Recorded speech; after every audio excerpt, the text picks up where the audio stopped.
The Fast and Furious ride is closing. The first major Fast and Furious attraction, which has been a part of the studio tour at Universal Studios Hollywood for a decade, is set to close in a matter of weeks. Universal announced today that Fast and Furious Supercharged will take its final ride next month. The attraction first debuted in Hollywood in 2015 and features appearances from Fast and Furious stars Vin Diesel, Dwayne Johnson, Michelle Rodriguez, and Tyrese Gibson.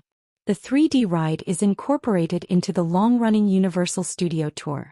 Near the conclusion of the tour, guests tram enters a long tunnel with screen-covered walls, and then appear to take part in an elaborate chase through city streets. At one point Vin Diesel's Dominic Toretto commandeers a fighter jet by jumping onto it. It's kind of ridiculous, but then what Fast and Furious movie isn't a little ridiculous? In a press release, Universal said the closure of this attraction will pave the way for an exciting all-new studio tour attraction to be announced soon. 3 years after Supercharged was added in Hollywood, it replaced the various versions of the Earthquake ride in Universal Studios Florida. Although largely a clone of the Hollywood version, the Florida Fast and Furious ride got even worse reviews, and Universal creatives have not always had the kindest things to say about it. In fact, one longtime Universal theme park designer said publicly a few years ago that not stopping the company from bringing Supercharged from Hollywood to Florida was the biggest mistake in his career.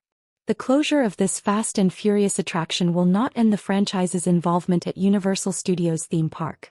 The company is deep into construction on its first Fast and Furious roller coaster called Fast and Furious Hollywood Drift. The coaster is expected to open at some point during 2026.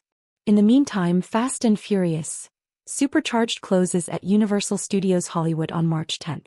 If you want to take one last ride, better go before then. Or head down to Universal Studios Florida. At least for now, that version of the ride will remain.